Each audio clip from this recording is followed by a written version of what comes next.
Chris Roberts has been telling us for 10 years that publishers are bad. They compromise the vision for the game, they push games out the door before they're ready, all to make shareholders happy. The counter-argument is always, well, at least they make sure games get released. Star Citizen is in the worst state it's been in maybe ever. Yeah. The live version of the game, 318, is completely I've broken. been from the very beginning, and this is like a particularly bad time, but also like there is this, and we didn't even have this back in the day. So like us vets, we take it with the grain of salt. Let me just say this. Those have been around the longest, and I'm talking through all the cycles, like the OGs of Star Citizen. I'm talking like the board gamers, the noobifiers, like the old school kind of like the Super Mac brothers and the ST Youngblood OG Star Citizens. I'm actually one of those. I would like to say that. Thank you very much. This is like a grain of salt. Like this is bad, right? Like this is bad, frankly. It's very bad. Okay, but like we're here. So I want people to like realize that. like let's just take a breath for a moment. Like we're brought to you by HelloFresh. That's fun. And now for an ad. On the weekend to try out Xena Threat and instantly it was on the last highlight. If you're watching on YouTube, inside I then spent joke. 5 minutes having the worst Star Citizen experience I think I've ever had.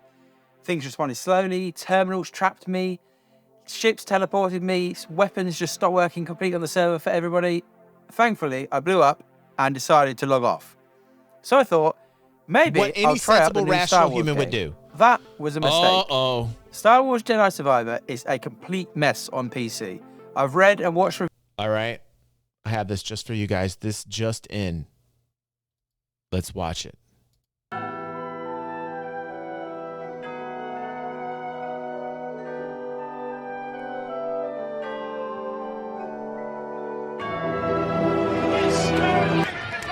What's up, Carnage? Welcome. Grab your chicken soup. Just grab it. Don't question. Don't question why you're going to wear it. Just grab the chicken soup. Get in the ring. Welcome. Welcome to the fam. It's a little weird here.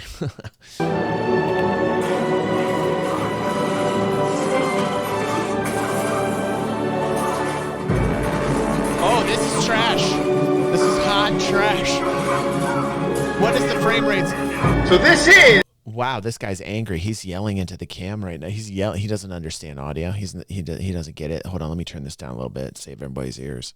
The RTX 4090, okay? Oh. All right now it's drawing 355 watts. That's a lot of power. All right, we're gonna hit start. What the fuck, dude? Holy shit! What? right, Limitless. Wait. Like Limitless says, oh no, it can't be a AAA game with issues.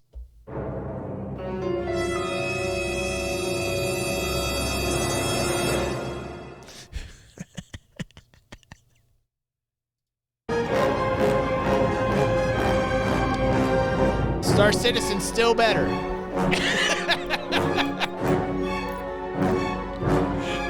Star Citizen's still better. Right here. Like the entire PC world. Wow, man, this is total throwback. This is a throwback right here. Yep. This was like 97, 96, 97 PC gaming right there. Oh, no. Oh, no. No.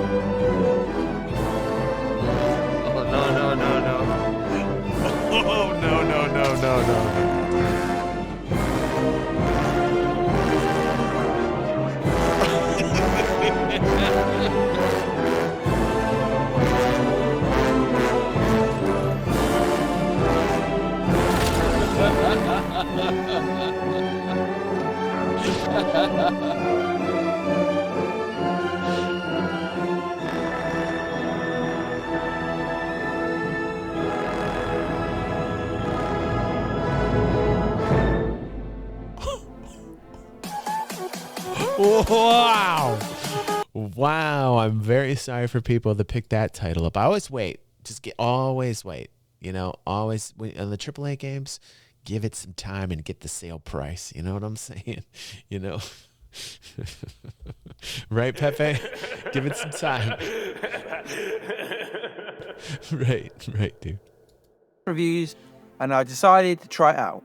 Now, all the reviews mentioned performance issues, especially on PC, but I don't think any of them truly explained how bad things really were. Most of the reviewers were focused on how their 4090 wasn't hitting 60 FPS and how terrible this was, but they all missed the fact that the game is completely CPU bottleneck, even on top-end CPUs. Jedi Survivor uses Unreal Engine 4, which, from what I can find with a bit of Googling, seems to have similar issues to the issues that Star Citizen has with CryEngine/Lumberyard. The main thread and the render thread are not multi-threaded, and there'll be the bottleneck in certain heavy parts of the game. Now, Respawn seems to have just completely ignored this and just shoved the game out the door. Wow. There is no way they didn't know how broken it was. The constant hitches and stutters are in every single part of the game that I've played so far. Like I said, the initial reviews focused on the wrong thing. The overall FPS is bad, yes, but the issue is the frame time. It's awful everywhere in the game, and I'm playing with a 7950 X3D. So it's horrible. Respawn must have known it was horrible, but still, it was released to the public as a finished game. A horrible decision. This isn't exactly an uncommon story. Plenty of games have released in terrible states on PC, especially over the last few years. So why does this keep happening? Well, it must be the publishers. There really isn't another possible answer. EA is, like all large companies, all about the money. I imagine there was a conversation that went something like, Yes, sir. You're not gonna hit me. Yes. Dude, I think we all know by this point, Like, I am so happy that the game dev world is starting to separate from these publishers, that they're doing their own things, that they're funding it their way. Like, I love what's happening right now. It's a complete death of the old way. This is what happens. This is an evolution, right? We're in the next step of game dev. We're just in the next step. The AAA publishers are going to be no more. The skin's going to shed away from it. And whatever's there, this new world of dev world, indie dev world, is going to take over, man. This is just, how many devs have we had here that are in our Discord right now that are ditching the old style, the old format, and they're just doing it on their own? So many. Now this, Respawn said, the game isn't ready. And EA said, well, that's the release date, you've got to make it ready, no matter what. We're sticking to that date. It seems as though EA just doesn't care about the bad press. They already have plenty of that. Don't. They just But they have a finely bucks. tuned release schedule that they're just not willing to compromise. These are the games that are coming out in this month in 2023, and we are going to release them no matter what. I mean, they're happy to take the initial money from the sales and try and fix these games after release. So, back to Chris Roberts. There is no way he would have released Jedi Survivor in its current state.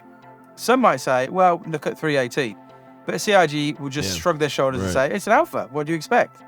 318 isn't a finished product and the same standards don't apply. But the difference between the two games is that CIG are slowly trying to fix Star Citizen.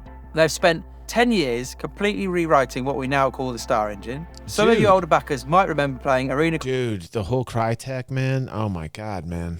I mean, like, how many years was that? That whole Crytek thing, man. Like, these kiddos, they don't even know, man. They don't even understand the journey that it took to get here. I really just... Oh, man. They don't understand the journey, do they? They just don't get, like, everything we've been through. They just don't get it. Commander, when your ship and UI elements would start to shake as you got close to the arena boundary, CIG needed to convert the engine to 64-bit precision, which they did. Maybe you remember the boost in performance we got with object container streaming in 3.3. Putting persistent entity streaming in the game with 318 has caused all sorts of issues, but it is a massive technical achievement for CIG. And the big one, server meshing, is on the cards in the next few years. CIG has a good track record with these major milestones. Listen. Benoit, I believe in. I think he's going to get it done. I do. You know why I know this? At least I'm speculating here. But I think Benoit was the reason why they scrapped everything up to that point that they had done up to, for server meshing itself, and said, okay, we got to rethink this whole thing, which is what we saw at CitizenCon last year. And it was pretty amazing information, but it was like a baseline. It was babyface. So people got mad. But what went over everybody's head is like, hey, we're rethinking it. I like that they pivot. I like that a corporation can pivot like that. You don't want to see people in lead positions that are managing a company that have a lot of people now, that are bringing in a lot of revenue now. You don't want to see people stick with a philosophy or an element of the design that isn't going to work and stick with it, because it will kill them. What's up, Pagan? Welcome to the fam, dude. So they pivot. That's why everything goes to turbulent. That's why everything went to Benoit in this regards. And I think that it was really nice that they rethought the idea that they pivot. It's important that they pivot. It's important the company is nimble and starts to pivot when the original idea, it wasn't going to work. CIG has a good track record with these major milestones. They just take a long time. But in the here and now, 3.18 is really bad. There are lots of bugs, issues with back-end databases, desync and server-side performance issues, but client-side performance is, if you look back over the last 10 years, heading in the right direction. It's not anywhere near close to perfect, especially with Xeno threat running, but even in the worst parts of the game where you get the lowest frames, it's normally pretty consistent. I'd argue that even in its current pre-alpha / alpha / whatever you want to call it state, it's much more pleasant to play than Respawn's complete mess. The worst thing about the Jedi Survivor situation is that I'm not even sure Respawn are going to be able to do anything about it. It seems as though a major rework of the engine might be needed to fix the shader compiling that we see causing so many stutters. The game... And there it is. And there it is. Like, really. The simple fact that people would rather just go right back to Star Citizen, playing it in the state that it's in, than playing this game from a AAA publisher. Like, man. Might never get fixed. 10 years into the development of Star Citizen, lots of people view Chris as the embodiment of everything wrong with the project. But as more and more rushed game releases come out every year, maybe it is better that Star Citizen takes 20 years to be made with no publisher pushing out the door, as slow and draining as that journey has felt so far. Maybe a game that's given the time to work through tech debt and solve major challenges can turn into something special. Right. Maybe, as the quote goes, a delay... Maybe we do the hard thing and dream and continue forward step by step. And if we falter, if we trip, if we go backwards, we continue our journey forward. We keep stepping forward. We keep dreaming. We don't give up. We don't roll our eyes and go for the clickety clack and be every kiddo out there trying to monetize you.